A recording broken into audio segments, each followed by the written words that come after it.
Hello students, welcome back. Today we're going to be doing higher order polynomials, real zeros, and intermediate value theorem. Alright, so let's start with polynomials in general, right? So for now we learned some of the basic parts of the polynomial, right? We know f of x being equal to a constant c, right? This is a constant function, right? We know those kind of functions. We also learned f of x to be equal to mx plus b. We call this type of functions linear functions, like linear functions. And then we also worked on quadratic functions, right? So quadratic functions, f of x being equal to ax squared plus bx plus c. We call it quadratic functions. All right, but we can have higher order functions, right? And let's go ahead and give a definition. We previously discussed the higher order functions, but now let's recap. So let n be non-negative integer, and let a sub n and a sub n minus 1 all the way to a sub 0 be real numbers with a sub n not being equal to 0. Then the function f of x in this format is a polynomial function of x with degree n, right? So the highest degree is n. So, for constant, the highest degree is 0. For linear function, the highest degree is 1. Quadratic function, the highest degree is 2, etc. Right, cubic, going to be cube. The fourth power is going to be 4, fifth power, 5th, etc. All right, and well, for quadratic functions, right, we also have a standard form, right? Just like we have the point slope form for the linear function and mx plus b for the linear function, we have one standard form for the quadratic polynomial. Right, and quadratic polynomial standard form is as follows. So here it is, a quadratic function. So a quadratic function, f of x is equal to a times x minus h squared plus k, where a is not equal to 0, is called a standard form. The graph of f is a parabola whose axis is vertical line, x equal to h, and whose vertex is at the point h comma k, right? So this is a very convenient way to find the vertex. And remember, a few lessons back, we talked about the vertex of the parabola, and that the vertex actually gives us the maximum and minimum value based on the value of a, right? So when a is greater than 0, the parabola opens upwards. So that means that it's positive, and the point hk is going to be minimum. And then if a is less than 0, the parabola opens downwards. So it looks downwards, and essentially by open up and open down. So if it's upward, right, a is greater than 0, a is less than 0, right? So upward like this, downward like this. Okay, and then, well, let's remember that we can have the minimum and maximums of the quadratic function, and they are located in the vertex point, and the vertex point is h comma k. But if we, let's say, not in the standard form, we are in this form of ax plus b, ax squared plus bx plus c, then we can use, we proved it previously, we showed it previously, but we can say that considering this function, the vertex is going to be negative b over 2a, right? And a is the one which dictates what kind of, if we're going to have a minimum or if we're going to have a maximum based on the value of a. Right, and that would be the value of the minimum of function and the maximum. And so the parabola will have only one of those points. Either it's going to have a maximum or it's going to have a minimum. Okay, so now let's talk about a little bit the higher order polynomials. So essentially, we have an even power and odd power, which we also discussed in previous lessons. Right, so even powers will be positive, and they will look similar to what the parabola looks like.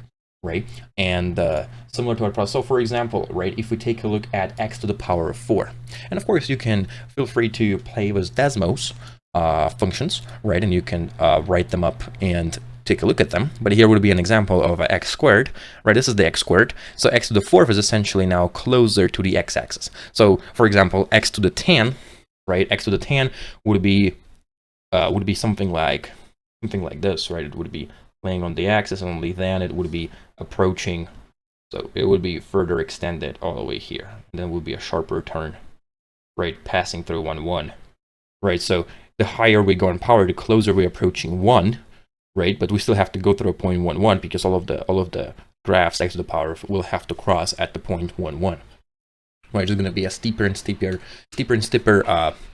corner here. Okay, and then that's for even power, and for odd power, essentially it's similar, but we are mirrored with respect to the center of the axis, right? In this case, if we are at the center of the axis, right? So we have x to the power of 3 and x to the power of 5, right? So x to the power of 5 is also essentially has the same similar behavior as the quadratic, but quadratic is mirrored, it's symmetric across the y-axis. Meanwhile, an odd function here is symmetric about the origin, right? About the center of the graph. So in this case, it's a 0.00. Okay, and so again, we're going to be extending, right, as we increase in power. So let's say power 7 or 9, we're going to be approaching here, and then we're going to be going upwards, and then we're going to be approaching here, and then we're going to be going upwards, right? So that would be an example of a higher powers. Okay, so essentially, sketching the graph, we can do it point by point. That would be most of the time the way to go, right? Going point by point, and of course, knowing how the functions behave and the general behavior of the power functions will help us graph them faster. So, okay, now let's take a look at the leading coefficients of the polynomial, right? So once again, we're gonna repeat the rules that we talked about right now. So as x, essentially as x moves without bond to the left or to the right, the graph of the non-constant polynomial function eventually rises or falls in the manner of described below. So if n is odd, right? So n is odd, meaning that we have powers of 3, 5, 7, etc. Right, then this is a cubic polynomial, for example. We have the two picks, 1 and 2, so it's going to be a cubic polynomial. Right, so this one is probably, 1, 2, 3, 4, probably this is a 5th power polynomial. Right, so when n is odd, if the leading coefficient is positive, then the graph falls to the left and rises to the right. Right, so as x approaching negative infinity, so to the left, the function is going to approach negative infinity, and as x approaches positive infinity, where this is positive infinity here, this is negative infinity here. Right, this is negative infinity here, this is positive infinity here. Okay, and then if the leading coefficient is negative, so a sub n is less than 0, then the graph rises to the left and falls to the right. So essentially, if we go to the left now, when we're approaching negative infinity, the function becomes positive, right? So here is positive, and actually, I'm going to change color for the y-axis specifically. So y-axis here positive, here negative. Here we have negative, here we have positive. Okay, and then as we go to the right, so when f of x, so when x approaches positive infinity, f of x is approaching negative infinity. Okay, and then similarly, we can talk about the even power, right? The even power of the graphs. So for even powers, we will have that when n is even, if the leading coefficient is positive, then the graph rises to the left and to the right, right? So both of them are rising upwards. So here, what do we have here? We have positive infinity, negative infinity, and then negative infinity, positive infinity, right? Why? Because it's an even function. It becomes even function, so everything becomes positive as long as the coefficient in front of the main term is positive. Meanwhile, here we have, once again, negative infinity, positive infinity. So if the leading coefficient is negative, so a sub n is less than 0, then the graph falls to the left and to the right, right? So it's essentially goes to negative infinity. It's approaching negative infinity everywhere, essentially, as x approaching negative infinity or positive infinity. The function itself will be approaching the negative infinity. All right, so we kind of knew that from the parabola, right? And essentially, it extends to all of the polynomials, depending on if the main power is even or odd. Okay, but let's now move on to a concept of zeros of polynomials. So we previously talked about zeros of polynomials, that when we're crossing the x-axis, that's when we're going to have a 0. Right, so now let's talk more about the zeros of the polynomials. So, and specifically, we will talk about the real zeros, not the imaginary zeros, because we did talk that the real zeros of a function sometimes might not be present, right? Even though we do have a notion that if we have a certain power, that's how many roots we must have. So here, when f is non-constant polynomial function and a is a real number, the statements listed below are equivalent. So we're saying that x is equal to a is a zero function. It's the same thing to say as x equal to a is a solution of the polynomial equation of f of x is equal to 0. Right? Or x minus a is a factor of the polynomial. So if we have a polynomial and we know that it has a solution, some sort of a real solution, we know that that x minus a must be a factor of it if a is the solution. And then the point a sub 0 is an x-intercept of the graph of f, right? We checked all of this out, right? All 4 of the steps here, we've done all of them, and we call it, this is just the synonyms, right? So all of it here is essentially the synonyms to how we can describe, right? We're all the same here. So that's essentially the notations and the language in mathematics that we use to talk about the real zeros, right? Sometimes though, we might have an equations, right? In equations that we don't really have many zeros, right? We can talk about an equation, something like this. We can have x minus 1 squared is equal to 0, right? We can solve that one if we take essentially we can take a square root, right? But we know that we should have, we can take a square root here and we will get that x is equal to 1, right? There's only one solution. So this solution was the repeated zeros, right? And essentially we do have the following. We do have the following. So if x minus a to the power of k is a factor of a polynomial function f and k is greater than 1, then k minus a, or then x minus a to the power of k yields to a repeated 0. So here we have a repeated 0 of multiplicity k, right, based on the power. So when k is odd, the graph of f crosses the x-axis at the point x equal to a. When k is even, the graph of f touches the x-axis but does not cross the x-axis, so at the point x equal to a.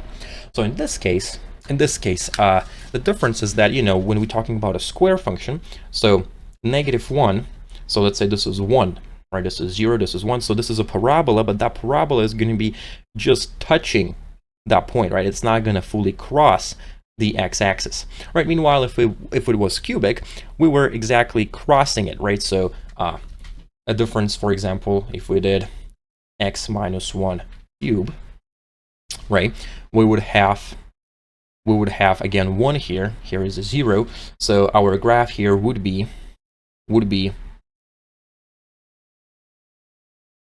like this. So we would be crossing it at 1, right? Okay, so what we did, we just essentially shifted the x cubed to the right by 1 unit, right? But that's essentially what we have when we're dealing with repeated real root. Okay, now let's go ahead and move on to one of the very important theorems in algebra and in general in mathematics. It's called intermediate value theorem, right? That theorem is common for later on down to math, but we can already introduce it now for algebra purposes. So we call it intermediate value theorem. Right, so that theorem, in short ways, we can say IVT, right? So it says the following. So if we say that we have two real numbers, a and b, right? Two real numbers, a and b, and such that a is less than b, strictly less than b. And if f is a polynomial function such that f of a is not equal to f of b, then in the interval, in the closed interval a to b, f takes on every value between f of a and f of b, right? And essentially, let's take a look at the graph of the intermediate value theorem here. So we can have something along those lines. So if we have a random polynomial here, right, and we restricted it to the interval, we will have something like this. So we have f of a to f of b, right? This is our domain, right, that we are restricting ourselves to. This is our range. Our range is from f of a to f of b, right? So we know that f of x, right, will always take a value between here, right? All of the values here, so are guaranteed, right? So this is what it says. It guarantees that all of the values between f of b, well, f of a and f of b are present in this polynomial, right? Sometimes, of course, we might have something weird happening. So like if we have a graph, right, and then suddenly we have something like this, right? And then so here, even though the value here and here are going to be giving us a little range, right? Meanwhile, we're missing this big pick right here. So sometimes that might happen, but at least we are guaranteed that all of the values between the range values are going to be present in our function, right, in our polynomial. Okay, so we are not going to be proving it in this class, but in the future class, right, in the future essentially lessons of calculus, we probably will be able to show it and to prove it, the intermediate value theorem, and how we can how we can use it. So here, for example, we might let's do one example here. So if we say that the following equation, so example one, so we're going to say that f of x is equal to x cubed minus x squared plus 1, right? That's what we have. And okay, so we know that it should have some solutions, right? Some solutions. So if we graph it, right, just trying to guess the graphs, right? Let's do 0. So at 0, we are at the point 1, right? At -1, so we have -1 minus 1, that's -2, right? Plus 1, that's -1. So we have a point here, right?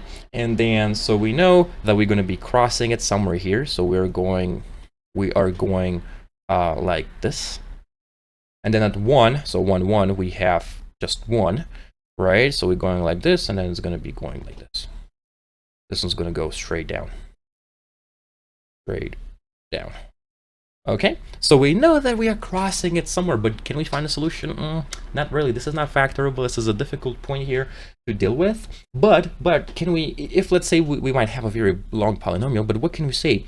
Well, we can evaluate f of -1, which would be -1 cubed minus -1 squared plus 1, which is -1 minus 1 plus 1, which is equal to -1. And then f of 0 is 0 cubed minus 0 squared plus 1, which is 1. So what can we say? We say that there is x equal to c such that essentially f of -1 less than f of c less than f of 0, right? It exists by IVT, right? By intermediate value theorem. And so what does that mean? We know that the solution exists, right? Because here we have -1, f of c, and 1, right? Because it's going from -1 to 1. So we should have a value of f of c. So f of c equals to 0 exists, right? On that interval. So the interval would be what? From -1 to 0 exists on, so essentially we know that it's -1 and 0, right? Because -1 and 0 are not included, because in this case we already checked it that it's not a solution, right? It's not a solution, it's not equal to 0, but we know that between those two values we have a solution. And of course we can test another point, and we can get closer and closer and closer until we get very, very close to the interval, right, which will include the 0 of this polynomial. So essentially that's how we can use the intermediate value theorem to find the polynomials. Okay, now what we can do, we can move on to it's gonna lead us to the following theorem, right? So intermediate value theorem will make us go into a new kind of theorem, which called a fundamental theorem of algebra, right? Specifically for polynomials, right? So let's go ahead and take a look at this theorem, which we also not going to be proving, but we are going to talk why it's so important in algebra. So the fundamental theorem of algebra says that if f of x is a polynomial of degree n, where n is greater than 0, then f has at least one 0 in the complex number system, right? So we talked a little bit about complex numbers, but essentially this fundamental theorem of algebra guarantees us that we always will have n amount of solutions if we have f of x as a polynomial of degree n, right? And even though remember, real solutions might not always be present, and we know about, and we might be present, but we might not add up to the power of the polynomial. Meanwhile, and the reason to it is because, well, there are going to be hidden solutions, which for us sometimes are no interest, because sometimes we're not looking for any other type of solutions, but real solutions, right? We're not interested in square root of negative number most of the time, but sometimes we are in interest of it. So in order for us to do the fundamental theorem of algebra, right, like, okay, yeah, it says that there is, right, there are at least one 0 in the complex number system if depending on what we are going to be calling, right, that 0 specifically, but that leads us to linear factorization theory, So a linear factorization theorem is that we can always factorize the polynomial, right? So if we have a polynomial of degree n, where n is greater than 0, then f of x has precisely n linear factors, which are factored like that. And c1 and c2 and c sub n, right, they are essentially complex numbers. Because remember, the real numbers, right, are essentially a part of the complex number. So we call it a subset, right? It's a subset. So this is a symbol. This symbol calls a subset. Right, so sometimes they're equal, sometimes the numbers are equal in there, right, depending if we're saying that the imaginary part is 0, but we're going to say that it's a subset of complex numbers, and because complex numbers include that. And an example, right, an example of a problem that might have such roots, right, and remember, previously we were saying that, okay, well, this is just a simple, a simple x equal to 0 problem. But now we can say, well, example 2 is let f of x to be x cubed plus 4x, right? And what we're going to do is we want to say, well, let's find f of x equal to 0. So how do we do that? So we have x cubed plus 4x. Let's factor out, the common factor here is x. So we're going to have x times x squared plus 4, right? So we know, since we have a power of x cubed, so that implies that in total we must have 3 roots, right? In total, including real and complex roots. But here we clearly have only one real root, right? One real root. So let's see. So the real root, we're going to consider 0 to be the real root here. So x is equal to 0, right? 0 is essentially considered to be both real and complex number, right? So here it depends on the context of when we want to assign it to real and complex. It doesn't really change much, but in this case, let's say that it's a real part, right? That it's a real number here.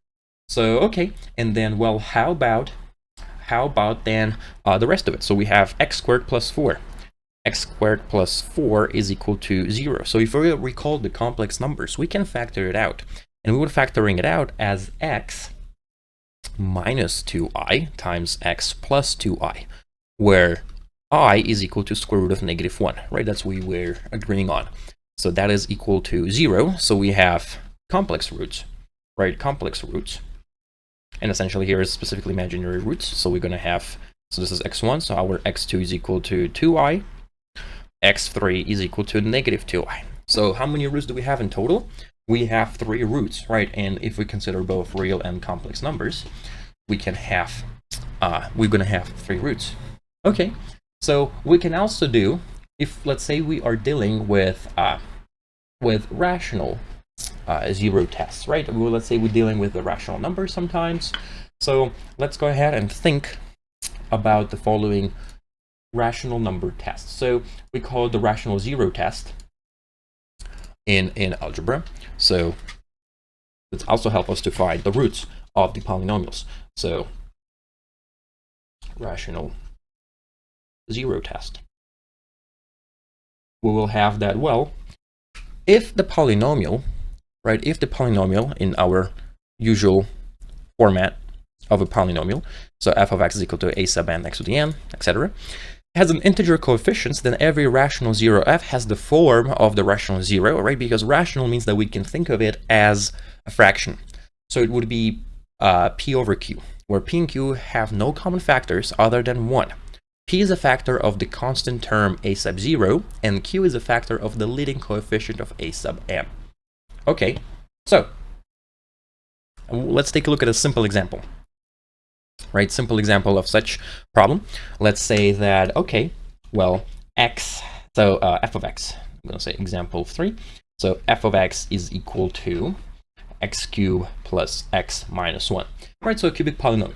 What's our leading coefficient here? Leading coefficient, right, q is leading coefficient, so a sub n is equal to 1. So it should be a factor with q. So what is the factor?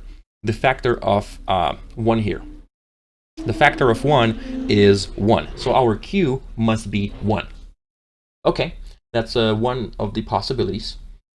Okay, and then let's take a look at the other a sub 0. So a sub 0 can be, it's -1, but we can have, what are the factors? So p can be either 1 or -1. So we have two possibilities of two roots, right? They might not be the right roots, right? But they can be roots, and that's a good test to have for a big polynomial because we might guess the roots immediately without even doing any computations. So x1 is going to be, so remember, it's p over q, which is, let's take 1 and 1, so it's 1 over 1, which is 1, and x2 is going to be -1 over 1, which is -1. So let's check. F of 1 is equal to 1 plus 1 minus 1, which is equal to 1. Not good, right?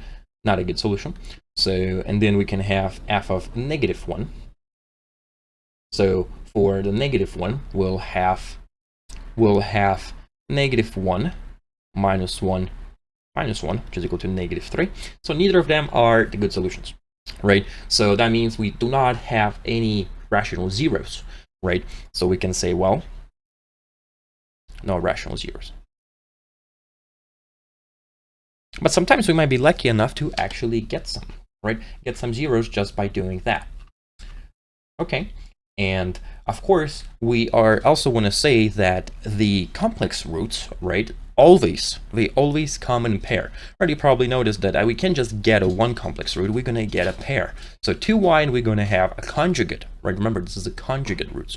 We were talking about in previous lessons about conjugate complex numbers. So a conjugate is just you flipping the sign of I.